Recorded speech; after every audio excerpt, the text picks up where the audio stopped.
Hey everybody, I want to thank you for joining me in this tutorial for pressure canning chicken. I am not certified to teach a class or anything, but I have canned a lot of chicken in my life and I feel like I know what I'm doing, so I'm confident that I can steer you in the right direction when it comes to pressure canning. Remember, pressure canning is very necessary if you are going to preserve meat. I do not suggest you water bath. That is a very old-timey method and maybe it worked back in the day for your grandma. I just don't feel confident enough telling you that it would be okay for you to water bath chicken or pork or beef or anything of that nature because it's just probably not too safe, and I don't want to chance it on my friends or family by not pressure canning. When I do pressure can, I am 100% sure that I am doing the right thing and that it is safe and totally edible, as well as very shelf stable. My pressure canner is a large Presto brand that is available at any retail store. I think I paid around 96 bucks for it. You can get a very, very nice one for well over $200, but it's not necessary because my Presto, it works fabulously well. I can do 2 levels of 9 pints, so that's a total of 18 pints at one time, so that is a considerable amount of food to process at once, so that's plenty for me. And if you don't intend to preserve much food at a time, then you might consider going with a smaller pressure canner. Now, to start this process off, I have assembled all my jars and lids on my counter, and I have put all my jars in my sink and I give them a good scrub, and then I leave them sitting in a tub of very hot water because we want to hot pack these jars, so that just means that the jars need to be hot when the product goes in. I got some chicken on sale. I bought 6 of the big family packs. They range anywhere from 4.5 pounds up to 6.5 pounds, so that's quite a bit of chicken, and for my pressure canner, I knew that it could hold at least 5 pounds, if not more, of chicken. So what I've done, I removed the skin that was left on the rib meat area of my chicken, as well as some fat, because you don't want to leave the skin or the fat on. It will inhibit the sealing of your lids, and that's not a good process to go through. So if you're going to take the time to do canning, you want to do it correctly, and I suggest you remove all the excess fat. Then you will cube your chicken up into just small pieces. If you want to be uniform about it and make sure every piece looks the same, you knock yourself out. Personally, I just cut my pieces into little squares. Some of them are big and some are little, but you want them all to look about the same size. Then I got my jars out of the hot water and I let them drip out so that there was not a lot of excess water in the jar. And then I loose packed the chicken. You can see that I did leave about 1 inch headspace at the top of the jar. I did not compress the chicken into the jars. I just lightly packed it in because that's the idea. You don't want to compress it too hard. Once I got all the chicken in my jars, I went back and I added a 1/2 teaspoon of kosher salt. Now, you're welcome to use canning salt if that's what you like. I personally love to use kosher salt because that's what I keep on hand for cooking, so it just makes sense that I would use it in my canning as well. You do not want to use iodized salt. Iodized salt is not something that really works in canning or preserving meat, because the iodine will inhibit the shelf life stability. So do not use table salt. Go buy yourself a box of canning salt or kosher salt. I use a 1/2 teaspoon per pint. If I were using quart jars of chicken, I would use a full teaspoon per quart.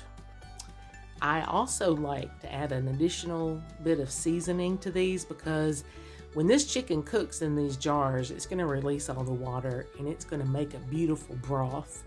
And I just think that it's nice to have some seasoning already in with the chicken. It just makes the broth that much deeper and richer. So I use a 1/4 teaspoon of ground onion powder, as well as a 1/4 teaspoon of garlic powder. And I just add one each of those to each jar. Then I take my lids, which I have had on the stove in a hot pan of water, and I make sure the rims of my jars are all nice and clean, because we don't want any kind of fat or any kind of anything on our jar rims. So I wipe those off. You can use a clean cloth, you can use vinegar, just make yourself happy, but just make sure that those jar lids are clean. I have a little magnet that I use to grab these things out of the hot water. I suggest you get one. They're cheap, they're readily available, and they're very handy. So I cover all my jars, and then I put the ring on, and I give it a good twist, but I don't twist it down hard. I just twist it down until it catches, and then just a little bit more to close the lid. I don't want to seal it up completely. I want to leave just a little bit of room so that the air inside these jars can escape and it can build pressure. That's where the cooking is going to happen, in the jar. So once I have all my jars sealed up, I start putting them inside my pressure canner. Now, while I was working with actually putting the chicken in the jars, I had my pressure canner on the stove behind me, and as you can see, there doesn't appear to be a whole lot of water in there. Well, when you're using a pressure canner, you're steam cooking. You're not boiling water over the top of them to cook. So I have 3 quarts of water inside my pressure canner, and that's plenty for this preparation and this method of cooking this chicken. So I just start with my 3 quarts of water, and then I start putting my chicken in the jars in the bottom of my pressure canner. As you can see, I can fit 9 on the bottom. And then I put my separator on top of those, and I continue building until I have all 18 pints in the pressure canner. Then I put the lid on. Now my lid has a gauge that is very easy to see, the pounds per square inch of pressure. For our method and for where I live, it's recommended that 10 pounds of pressure per square inch is needed. So that's what I use, is 10 pounds of pressure.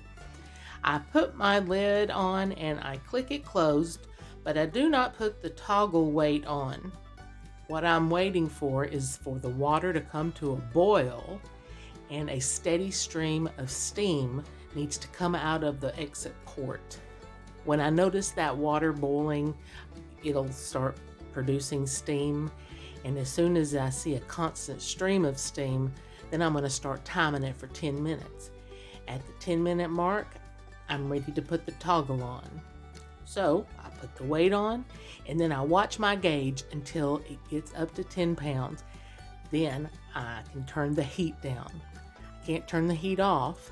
I want to keep it at a low or low medium heat to keep my 10 pounds of pressure at a constant, because I don't want to keep having to up and down my pressure or my handle on the stove, because I want to keep it at a consistent 10 pounds of pressure.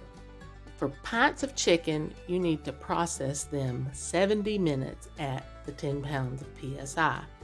If I were cooking with quarts, I would do 90 minutes at 10 pounds PSI. The same pretty much goes for any meat that you're using. 70 minutes and 90 minutes is pretty much the standard. Once your gauge reads the 10 pounds, time it. Put a timer on, and when it hits 70 minutes and the beeper goes off, well, then you're ready to remove the pressure canner from the heat. You can't open it yet. You have to let the heat gradually dissipate. You can't take the toggle off because you have to let the steam diminish on its own. So just remove it from the heat and leave it alone. Don't mess with it. It won't take very long for that heat to dissipate, but it does take a few minutes, so just go do something else in the meantime. Once your heat has completely dissipated and the pressure is gone and your gauge reads 0, then it's safe to open it up. And when you do, you're going to see that your chicken has cooked completely in the jars, and that the chicken has compacted and that there is a beautiful broth created that is golden in color, and that's from the garlic and the onion, and it's just fabulous to see. You take the chicken out of the pressure canner. I like to line mine up on an absorbent towel or piece of paper towel or something, because they are wet and you just want to lay them out and let them come to room temperature. At that point, you want to make sure that all the lids have sealed and popped, and then you're welcome to start either labeling them if that's what you do, or they're ready to go to the pantry for whatever you want to do with them. I like to keep mine around for chicken and dumplings. I use it in chicken casserole. And one of the best things to use this chicken for is chicken salad. This chicken cooks up so tender that it is just the perfect consistency for chicken salad. So that's what I do. So I hope that this has schooled you just a bit on the method I use for this process. You can Google pressure canning chicken and you can hear somebody else explain it basically the same way that I have done. I just thought that while I was doing this little project that I would take these photographs and sit down and actually do a dialogue telling you exactly how I do things, because there seems to be a need for it. I've noticed in several of my canning groups that people who are just getting started in canning, they're anxious to learn the method, and I think they hesitate to try it because it does seem intimidating, and I want to help alleviate some of that fear and intimidation, because canning is fabulous and you'll save a lot of money and you can make a lot of people happy, because people love to get these things for gifts. If you can make homemade food and preserve it and give it to friends or family at Christmas time or birthdays or just any kind of special occasion, well, they're going to think that you walked in off the prairie or something and that you're Martha Stewart. So that's what I know about canning chicken. I hope that you've learned something, and I will have all of this posted over at jamieteachmetocook.com. And if you come visit me there, I hope you take a look through my blog. And happy canning, everybody. So everybody always asks about the consistency of the canned chicken. Well, I'll show you what it's like. I'll pop the top off. And I'm going to pour the juice in here first so it doesn't get everywhere. And that's natural juice. That's not water that I added. All this juice cooked out of the chicken. And so it makes the most beautiful broth. You can see the chicken, it compacts down, and some of it keeps its shape, but I mean, it gets cooked so much that you can see that it looks, I mean, it's chicken. And take a piece over here and you can see it's not mushy. It's just very, very, very, very fork tender. And it is the perfect consistency for chicken salad, for chicken casserole, for chicken and dumplings, just any kind of chicken dish that you want to cook. This stuff is perfect. So I'm all about canning chicken. Y'all should do it.